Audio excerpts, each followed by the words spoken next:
Philippine Entertainment Portal kinumpirma na umamin si Andrea Brillantes kay Catherine Bernardo na may nangyari sa kanila ni Daniel Padilla.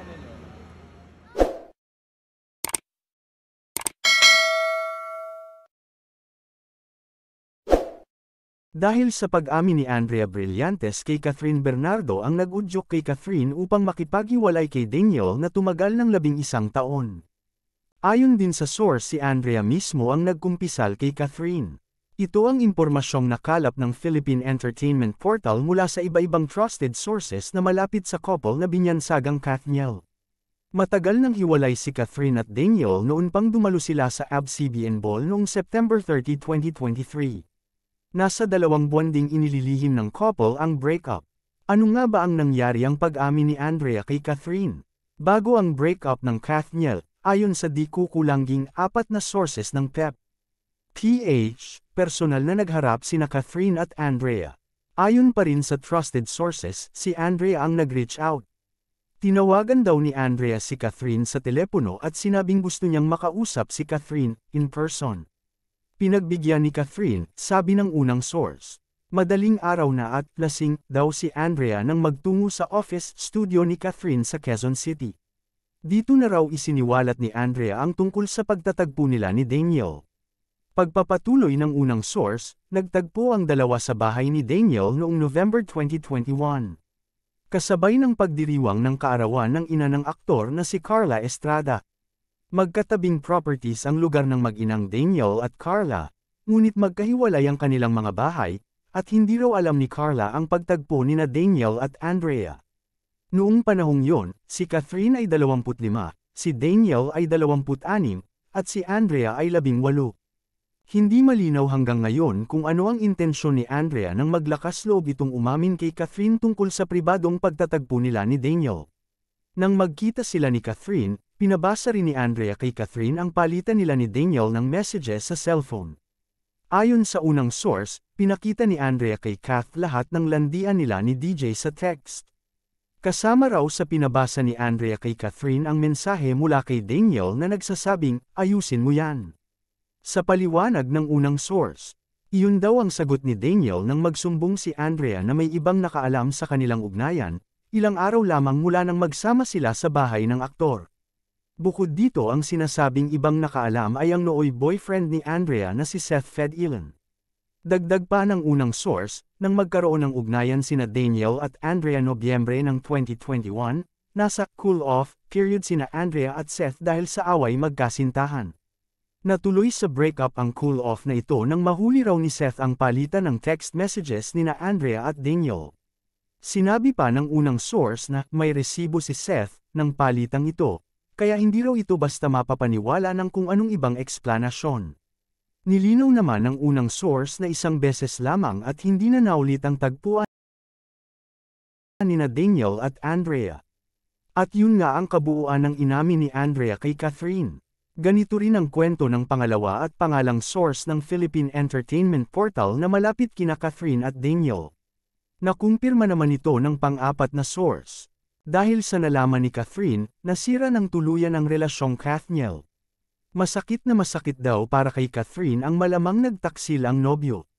Si Daniel ang first boyfriend ni Catherine. Hindi lang sila magkasintahan ng 11 taon, magka-love team din sila ng 12 taon. At sa panahong yon, magkasama nilang sinong ang maraming highs and lows sa kanilang personal at professional lives. Sabay silang gumaling at kuminang sa kani-kanilang careers, sabay na naabot ang mga pangarap para sa sarili at para sa pamilya. At sabay ring naging kanlungan ang isa't isa sa mga oras ng problema.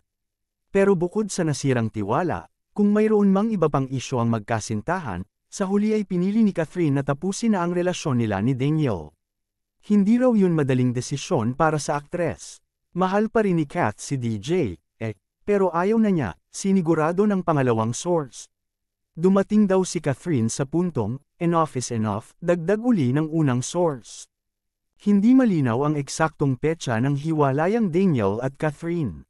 Noong September 1, 2023, base sa IG post ni Catherine, magkasama pa silang dumalo ni Daniel sa Omega European Masters, isang golf tournament sa Biel, Switzerland, kasama ang mag-asawang Maha Salvador at Rambo Nunez.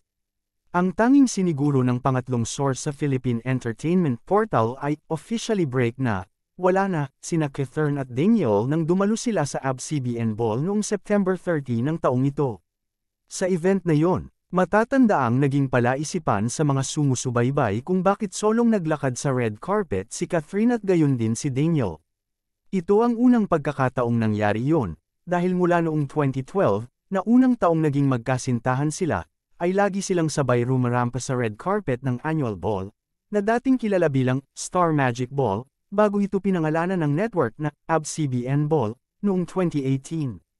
Magkasunod lang naglakad sa red carpet sina Catherine at Daniel at nagpang-abot din sila sa interview section ng red carpet. Pero kahit magkatabi ang dalawa, mapapansin sa kanilang body language na may konting distansya, walang hawak kamay o akbay at tila hindi dumidikit sa isa't isa. Nagngingitian man ay tipid ito, di gaya ng dati nakita ang pagka-sweet at pagka-inseparable nila sa isa't isa. Nadisimula ang hindi nila pagsabay sa red carpet nitong ABS-CBN Ball 2023 dahil may nagsasabing posibleng hinayaan lang nilang mapunta ang spotlight sa new love teams na ramampang magkasabay. May iba rin namang couples na piniling mag-solo sa red carpet. Maaaring nang to-shine on their own at hindi matuon ng focus sa love life lamang. Namataan sa red carpet si Daniel na nag-volunteer pang kumuha ng picture ni Catherine kasama ang A Very Good Girl co-star nitong si Dolly De Leon. Nakunan din silang magkasama, base sa official photo na inilabas sa socials ng Star Magic, ang talent management arm ng ABS-CBN na parehong kinabibilangan nila. Hindi malinaw kung paano ang galaw nila sa loob ng ballroom dahil restricted yun sa media. Sa pagitan ng ABS-CBN Ball 2023 at sumunod na 2 buwan, nanatiling tikom ang bibig ni Catherine at Daniel sa pinagdaraanan nilang isyong personal. Pero pagpasok ng unang linggo ng November 2023, umingay ang espekulasyong hiwalay na ang mga ito at ang itinuturong third party ay si Andrea. Sa YouTube vlog ni OG Diaz noong November 8, binanggit ni OG ang aniyay unverified information ng pag-uugnay kina Daniel at Andrea. Na ang pinagselosa ni Catherine ay si Andrea Brillantes.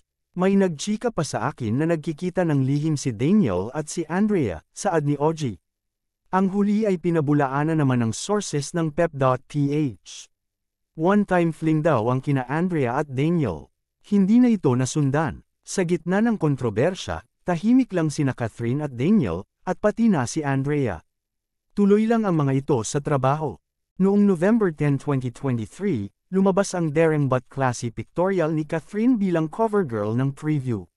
Nakasuot si Catherine ng red heart-shaped bra top, white shorts, at loose pants.